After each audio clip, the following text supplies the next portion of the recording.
Sekarang saya akan menjelaskan tentang proses pelaksanaan kemerdekaan Indonesia.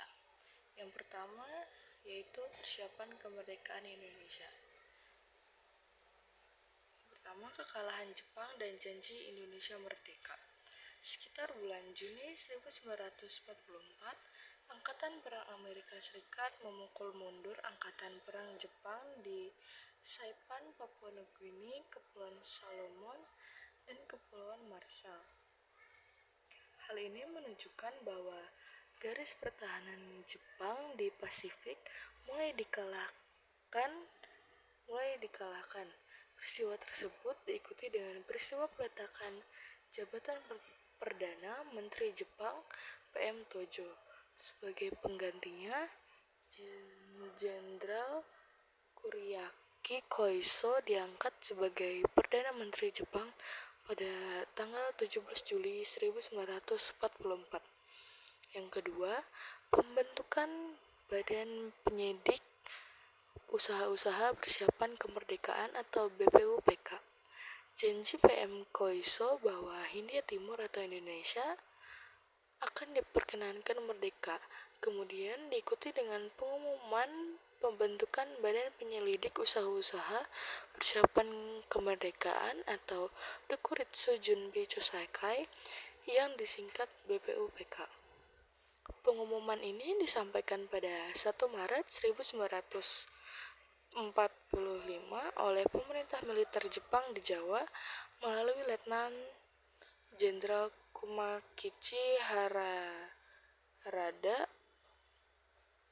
Badan ini bertujuan mempelajari hal-hal penting mengenai masalah tata pemerintahan Indonesia merdeka.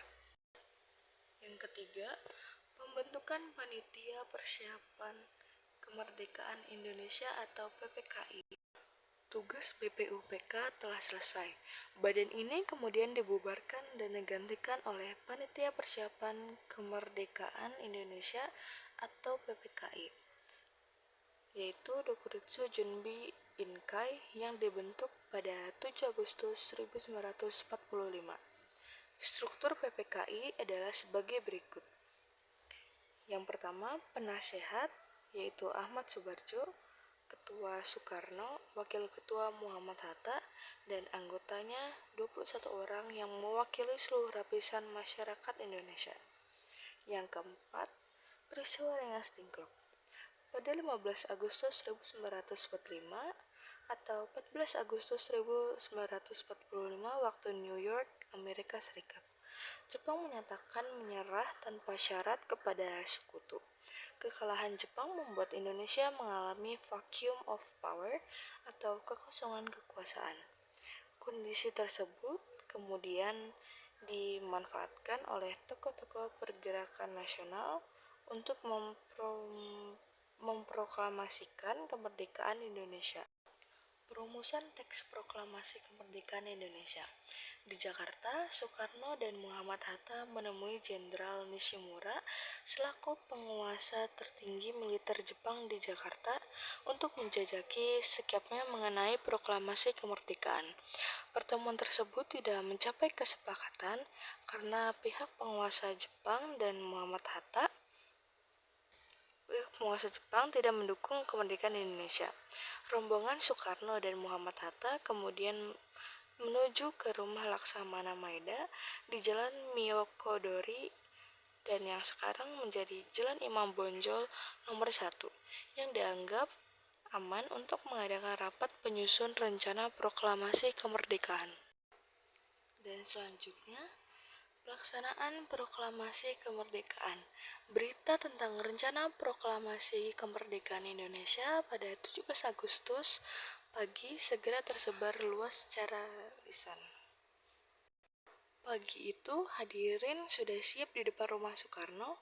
Mereka yang telah menghadiri pembacaan teks proklamasi kemerdekaan antara lain Rajiman Wedio Diningrat, Ratu Langgi, Ki Hajar Dewantara, Abi Kusno Jokoro Sujoso, Buntaran Murtodmojo, dan A.A. Maramis J, serta Turharhari, Anwar Djokoronminoto, Otto Iskandar Dinata, KH Maas Mansur, Sayuti Melik, Muwardi, AG Prigodikdo, dan Suwirjo. Pada pukul 10.00 WIB, teks proklamasi dibacakan oleh Soekarno dan didampingi oleh Muhammad Hatta. Pembacaan dilakukan di kediaman Soekarno di Jalan Pegangsaan Timur nomor 56, yang sekarang menjadi Jalan Proklamasi. Sebelum membacakan naskah